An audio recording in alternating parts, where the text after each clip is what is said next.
was a gentleman, certainly, and adored his wife.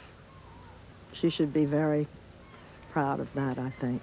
And we certainly send our love to Nancy. And we've talked to her today, so she knows we love her and we're missing her husband already.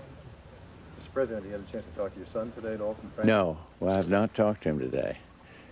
I've just gotten back from England, and of course he's traveling in Rome and France. It's been said that many of the Republicans in Congress today, those in power, including your son, owe a debt to Ronald Reagan for helping to move the center to the right, and the compassionate conservative message that your son had. Well, I think both Presidents Bush learned a great deal from Ronald Reagan, and I'm sure that's a valid concept that President Bush, the president, has great respect for Ronald Reagan.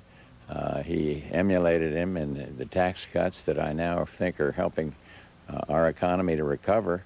But it was more than that. It was the same thing that Barbara and I are talking about, his respect for the man, his respect for his leadership, his respect for the human being that was Ronald Reagan. Mr. President, you spoke with Mrs. Reagan today. Can you tell us a little bit about how she's doing? Well, we called her, and it turns out to be just before he passed away. And you could tell she was under a strain. Barbara asked if her family was at their side, and she said yes, they'd gathered there. And she made clear to us that his death was imminent, but it had not actually happened at the time. But I think she was sad, of course, and burdened, of course, by what she's undergoing. But she has been a wonderful, loyal friend and wife, and they loved each other. It's so clear and obvious that they did. I'm sorry. What kind of a debt do you think the United States owes to President Reagan now, looking back? Well, I don't know that there's a debt that our country owes to any president. I think Ronald Reagan himself would say that he was proud to be able to serve his country. But I think history will give him great credit for standing for a few principles and standing firmly for those principles, and thus setting an example for the American people, whether they agreed with him or not. It was wonderful the way he could take a stand, and as I said earlier, do it without bitterness or without creating enmity on the part of other people.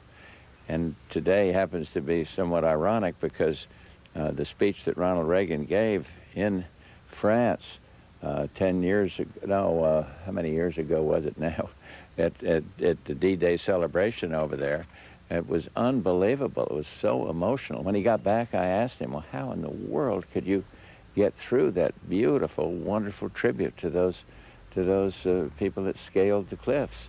And he said, well, I wrote it down, and I just repeated it over and over again to try to get it through my mind and without getting too emotional myself about it. But there were many speeches where Ronald Reagan could just muster the best in us as a country, and maybe we should be give him great credit for that.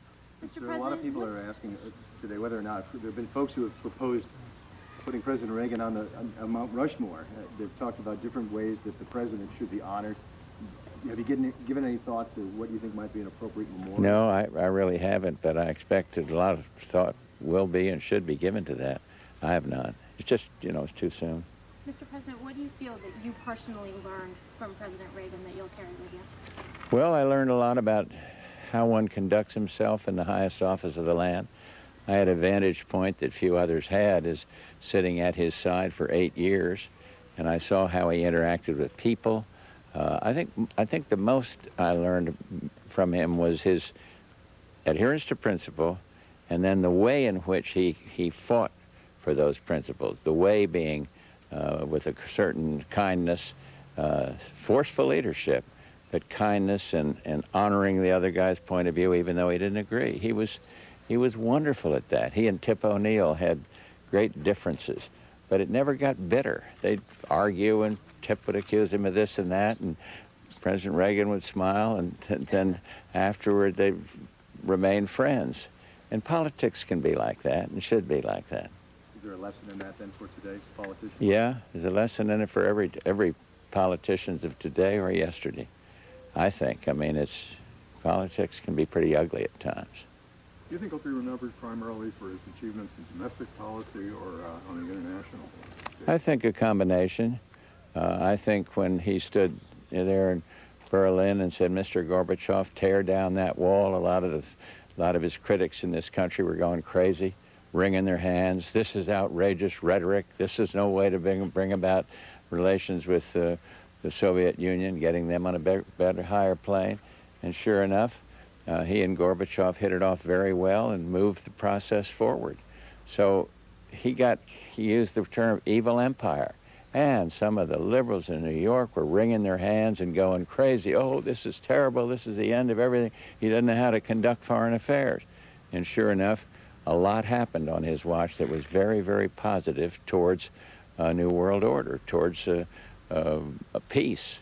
And so I think it'd be a combination. Of course, on the domestic side, his tax cut, I think he never was able to get the spending cuts that he wanted, but he did a lot in getting the 90% income taxes. My gosh, get those way down. And he did a great job on both domestic and foreign. I don't know, it's a good question. I don't know what history will say on that. Mr. President, you mentioned you had a unique vantage point on the Reagan presidency. The detractors, much has been made, of course, of the president's Alzheimer's in later years, and his detractors, of course, have made an issue in claiming that there may have been some sort of mental deterioration while he was still in office. Can you address that issue? Yes, I can say it's not true, or certainly, and I was close in, and I never detected anything like that at all. And yet I read the speculation.